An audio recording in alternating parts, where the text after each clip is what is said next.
akan menyajikan informasi terkait dengan instansi vertikal Kementerian Hukum dan HAM Republik Indonesia atau sebagaimana yang kita ketahui bersama dengan sebutan Kantor Wilayah Kementerian Hukum dan HAM Republik Indonesia yang ada di setiap provinsi di Indonesia. Bapak Ibu dan juga rekan obrolan sadar hukum sekalian, pengangkatan tema dalam sosialisasi ini terkait dengan Kantor Wilayah Kementerian Hukum dan HAM bukanlah tanpa dasar. Ini disebabkan oleh hasil sebaran kuesioner yang dilakukan oleh saya sendiri dalam beberapa minggu yang lalu. Dan hasil daripada sebaran kuesioner tersebut, jawaban dari beberapa responden, ada 1 atau 2 orang responden yang paling fatal itu mengetahui hanya sebatas pada lokasi kantor wilayah Kementerian Hukum dan HAM Republik Indonesia. Dan memang untuk beberapa responden yang lainnya itu mengetahui kantor wilayah Kementerian Hukum dan HAM dengan menyebutkan 1 dan 2 jenis pelayanan yang mereka ketahui yang bisa diurus melalui kantor wilayah Kementerian Hukum dan HAM Papua. Dan atas dasar pertimbangan tersebut, sehingga pada siang hari ini saya memutuskan untuk memilih tema terkait dengan kantor wilayah Kementerian Hukum dan HAM untuk disosialisasikan kepada masyarakat pada kesempatan siang ini. Sehingga besar harapan daripada saya dalam pemaparan materi ini dapat bermanfaat bagi kita semua. Oke, selamat menyaksikan substansi daripada pemaparan materi siang hari ini. Rekan obrolan sadar hukum sekalian, tibalah kita sampai pada pemaparan substansi daripada materi sosialisasi pada siang hari ini, yaitu berkenaan dengan kantor wilayah Kementerian Hukum dan HAM yang ada di setiap provinsi.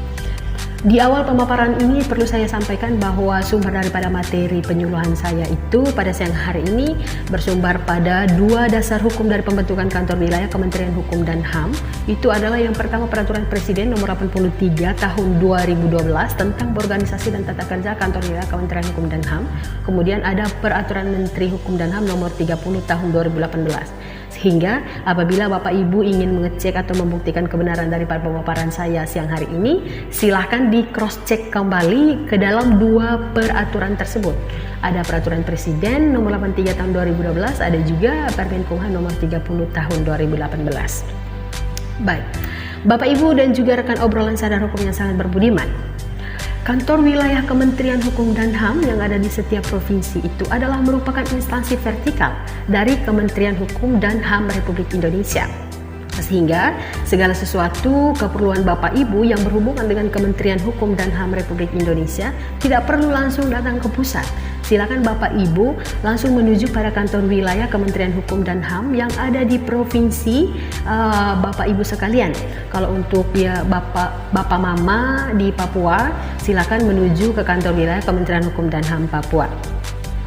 Sedari awal dalam tujuan pembentukan kantor wilayah Kementerian Hukum dan HAM itu silakan dicek dalam Peraturan Presiden nomor 83 tahun 2012 itu bahwa pembentukannya itu adalah dalam rangka lebih mendukung pelaksanaan tugas dan kebijakan dari Kementerian Hukum dan HAM itu di wilayah provinsi.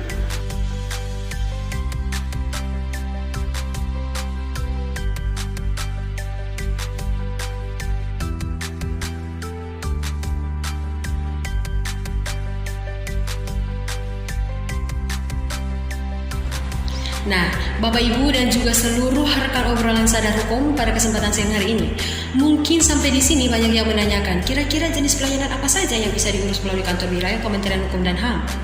Di sini di awal perlu saya memberitahukan untuk kita ketahui bersama bahwa pada kantor wilayah Kementerian Hukum dan HAM itu ada terdapat 4 divisi. Ada divisi pemasyarakatan, divisi administrasi, kemudian ada divisi keimigrasian dan divisi pelayanan hukum dan HAM. Untuk pemaparan terkait dengan jenis pelayanan, di sini saya mau memaparkannya per divisi. Yang pertama, pada divisi keimigrasian, ada layanan pembuatan paspor dan visa, kemudian layanan pembuatan surat izin tinggal, kemudian pengurusan penarikan, pembatalan, pencabutan dan atau penggantian paspor biasa, kemudian pengurusan surat perjalanan lintas batas, terus ada pengurusan surat perjalanan laksana paspor, kemudian pembuatan alih status izin tinggal, kemudian pengurusan izin tinggal terbatas atau izin tinggal tetap bagi subjek yang melakukan perkawinan campuran, kemudian pengurusan izin tinggal kunjungan atau surat perjalanan laksana paspor bagi warga negara asing. Namun, untuk kita ketahui bersama pula bahwa secara teknis untuk semua jenis pelayanan pada bidang keimigrasian itu dilakukan melalui kantor imigrasi yang merupakan salah satu unit pelaksana teknis di bawah kantor wilayah Kementerian Hukum dan HAM. Yang berikut Bapak Ibu ada pelayanan hukum dari pelayanan hukum dan HAM ada pelaksanaan pelayanan di bidang administrasi hukum umum seperti pendaftaran yayasan, perkumpulan, kemudian pendaftaran fidusia dan lain sebagainya.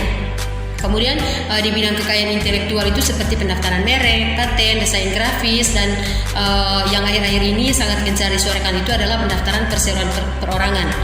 Terus ada layanan pemberian informasi hukum, pelaksanaan fasilitasi perancangan produk hukum daerah, kemudian pengembangan budaya hukum, terus penyuluhan, konsultasi dan bantuan hukum, serta penguatan dan pelayanan hak asasi manusia. Terus Bapak Ibu di bidang pemasyarakatan, di sini juga ada begitu banyak jenis pelayanan. Terkhusus di bidang pemasyarakatan itu ada layanan bidang pembinaan narapidana dan pelayanan tahanan, kemudian layanan bidang keamanan dan ketertiban, kemudian ada layanan bidang kesehatan dan perawatan narapidana atau tahanan, kemudian layanan bidang bimbingan kemasyarakatan dan pengentasan anak, kemudian layanan bidang benda sitaan dan barang rampasan negara, kemudian ada layanan bidang informasi dan komunikasi. Dan pada bidang pemasyarakatan ini sama seperti juga dengan divisi keimigrasian, bahwa secara teknis dilakukan melalui unit pelaksana teknis seperti lembaga pemasyarakatan, badan pemasyarakatan atau rumpasan dan lain sebagainya. Nah, kalau untuk dari divisi administrasi sendiri Bapak Ibu, divisi administrasi itu mempunyai tugas melaksanakan sebagian tugas kantor wilayah di bidang pembinaan dan dukungan administrasi di lingkungan kantor wilayah berdasarkan ketentuan peraturan perundang-undangan dan kebijakan yang ditetapkan oleh Sekretaris Jenderal. Jadi itu dia Bapak Ibu sekalian, bahwa pada kantor wilayah Kementerian Hukum dan HAM tidak hanya terdapat 1 atau 2 jenis pelayanan seperti yang diketahui oleh Bapak Ibu, tetapi ada begitu banyak jenis pelayanan yang dapat diurus melalui kantor wilayah Kementerian Hukum dan HAM Papua sebagaimana yang sudah saya paparkan sebelumnya. Baik Bapak Ibu dan seluruh rekan obrolan sadar hukum yang sangat berbudiman yang sudah bergabung dengan saya pada kesempatan siang hari ini, saya pikir demikian dulu untuk pemaparan terkait dengan pengenalan instansi vertikal Kementerian Hukum dan HAM pada kesempatan siang hari ini. Semoga bermanfaat, dan apabila memang saya mengalami kekeliruan atau ada yang perlu didiskusikan atau ditanyakan lebih lanjut, sangat dipersilahkan dimasukkan ke dalam kolom komentar. Yang pastinya akan sebisa mungkin kami dari kantor wilayah Kementerian Hukum dan HAM akan menjelaskan lebih lanjut terkait dengan apa yang ditanyakan oleh Bapak Ibu sekalian.